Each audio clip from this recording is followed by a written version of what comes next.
তো আগের ভিডিওতে তো তোমরা দেখেছো যে আমাদের হোটেলে আস্তে আস্তে রুম বুক করতে করতে প্রায় 1টা বেজে গিয়েছিলো। তো স্নানের জন্য তাড়াতাড়ি করে রেডি হচ্ছিলাম। আর দেখো আমার স্নানের জন্য রেডি হয়ে নিয়েছে। আর এটা হচ্ছে আমাদের স্নানের লুক। আর আমাদের খুশি দেখো সামনে একটা বড় মিরর পেয়েছে, সাজতেই খুশি ব্যস্ত হয়ে পড়েছে। তো চলো আমরা এখন স্নানের জন্য বেরোবো, যেহেতু খাওয়া দাওয়া আমাদের সব হোটেলেই করতে হবে, তো তার জন্য একটু তাড়াহুড়ো করছি। আর এই দেখো এখন আমরা লিফটের জন্য দাঁড়িয়ে আছি। আমাদের যেহেতু ফার্স্ট ফ্লোরেই ছিল রুমটা, তারপরও কি বলো তো, বলে না ঘোড়া দেখলে ফোঁড়া হয়ে যায়, তেমন হয়েছে আমাদের দুর্গতি। ঠিক দাঁড়িয়ে আছি লিফটে করে যাব বলে, একতলার আমরা নিজে পায়ে হেঁটে নামতে পারছি না। আসলে কি বলো তো, টাকা দিয়েছি, সব টাকার এগুলো তো উসুল করতে হবে বলো, একটা কিছু জিনিসও মিস করা যাবে না। তো তার জন্যই দেখো আমরা এখন নেমে পড়েছি লিফটে করে। আর এদিকে খুশির বাবা বাইক নিয়ে নিয়েছে। হয়তো তোমরা ভাববে হয়তো আমরা সমুদ্র থেকে অনেক দূরে থাকি, না না দূরে নয়, বেশ সামনেই নিয়েছিলাম রুমটা। কিন্তু কি বলো তো, মানে 1টা 1:30 বেজে গিয়েছিলো, তো পুরো রাস্তাঘাট পুরো মানে গরম হয়ে গিয়েছিলো রোদ্দুরে, তো তার জন্য গাড়ি নিয়ে নিয়েছিলাম। তারপর স্নানে নামবে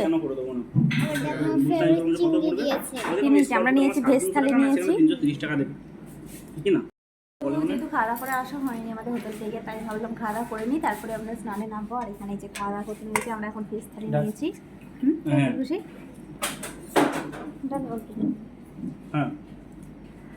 তো চলো খাওয়া দাওয়াটা সেরে নিই, তারপরে আমরা স্নানে নামবো, তখন তোমাদের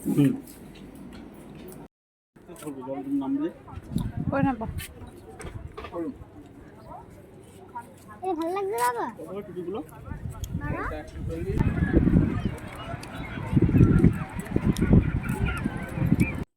আমাদের খুশির অবস্থাটা একবার দেখো, ওকে বলেছিলাম খুশি তুমি সমুদ্রে নেবে কিন্তু আগে মাথা ভেজাবে না, আর ও কিন্তু এসেই আগে ছুটে গিয়ে আগে স্নান করে নিয়েছে। তো ও তো প্রথমবার নেমেছে সমুদ্রেতে, তো আর পুকুরেও তেমন স্নান টান করে না। তো ও না ভয় পেয়ে গিয়েছিলো, আর ভয়েতে একটু কান্না করে দিয়েছে।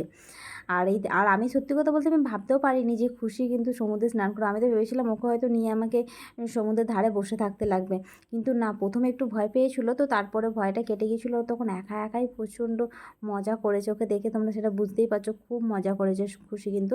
আর দেখো প্রায় আমরা 2-2.5 ঘন্টার মতো সমুদ্রে ছিলাম, তো তারপরে এসে হাঁপিয়ে গিয়েছিলাম। আর এখানে বসে বসে খুশি দেখো একটু তো লক্ষ্য করেছিলাম, বাবাই চলো রুমে চলে যাই, না ও রুমে যাবে না, ও এখন বসে বসে বালি নিয়ে বালির ঘর বানাতে বসেছে, যেরকম আমরাও ছোটোবেলাতে আগে করতাম।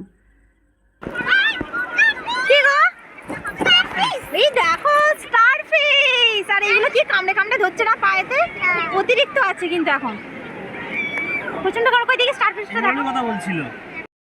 তো দীঘা কিংবা পুরীতে সমুদ্রে গেলে সবাই কিছু হারায়, আবার কিছু অনেকে আবার কিছু পায়। তো আমরা কি পেলাম না হারালাম?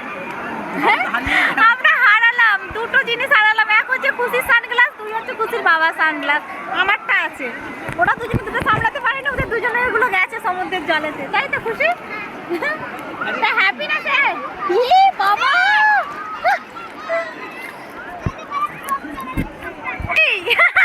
খুশির অবস্থাটা দেখো একবার গাইস, বাবা কি।